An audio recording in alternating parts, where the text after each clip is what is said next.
வணக்கம் நண்பர்களே, காம்படிஷன் விளாக்ல இது பார்ட் 1. மார்னிங் எழுந்தோன்னா முதல் வேலை அனைத்து பிரைஸ் வேலைகளையும் முடிச்சுட்டு அப்புறம் நமக்கு ஃபர்ஸ்ட் மீலுக்கு தேவையான பிரெட்டையும் ஜாமையும் ரெடி பண்ணிக்கிட்டு இருந்தேன். அப்படியே நம்ம நண்பர் கிளம்பி வந்தாரு. அவரை கூப்பிட்டு அங்கேருந்து நேராக கிளம்பி அவனுக்கு தெரிஞ்ச ஒரு நல்ல காஃபி கடை இருக்குன்னா நேராக அங்கே போய் ஒரு மனமா ஒரு காஃபியை போட்டுட்டு பஸ் ஏறி நேரா சத்திரம் பஸ் ஸ்டாண்ட் போனோம். அங்க இருந்து இன்னொரு பஸ் பிடிச்சி நம்ம காம்படிஷன் நடக்கிற இடத்துக்கு கரெக்டா வந்து சேர்ந்துட்டோம். ஃபர்ஸ்ட் காம்படிஷனால ஒரு 8:30 மணிக்கு அங்கெல்லாம் போயிட்டேன். போய் வெயிட் செக் பண்ணி பார்த்தேன், 64 கிலோ இருந்தேன். அப்படியே அங்கே ஜெராக்ஸ் எல்லாம் எடுத்துட்டு வர சொன்னாங்க, ஆதார் கார்டை. அதை எடுக்க நானே என் நண்பர்களும் கிளம்பி போனோம். அப்புறம் ஒரு வழியா லைன்ல இருந்து வெயிட் செக்கிங் எல்லாம் கொடுத்துட்டு காம்படிஷன் பண்ண போன இடத்துல நமக்கு ஒரு 4 நல்ல நண்பர்கள் கிடைச்சாங்க.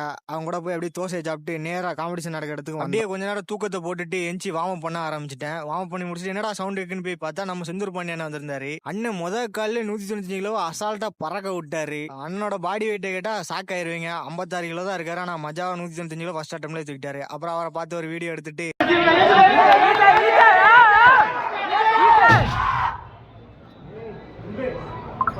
அப்புறம் செகண்ட் தேர்ட் அட்டம்ப்ட் அண்ணன் ஃபெயில் ஆயிட்டாரு. ஏன்னா அவர் வரும்போதே வாமிட் எடுத்துட்டு வந்திருக்காரு, அதனால உடம்புல ஃபியூலே. ஆனாலும் அதுக்கப்புறம் என்ன நடந்திருக்குன்னு கெஸ் பண்ணி பாருங்க, அண்ணன் தான் ஃபர்ஸ்ட் பிரைஸ். அப்புறம் தான் எனக்கு தோணுச்சு செகண்ட் அட்டம் தேர்ட் அட்டம்லாம் அண்ணனுக்கு தேவையில்லை, ஒரே அட்டம்ல எல்லாத்தையும் சொல்லி முடிச்சுட்டு போயிட்டாரு. அப்படியே புதுசா பார்க்கலாம், மறக்காம ஃபாலோ பண்ணி வச்சுக்கோங்க. நாளைக்கு வீடியோல நம்ம கமிட் பண்ணதை போடுறேன். நாளைக்கு பார்க்கலாம். பாய்.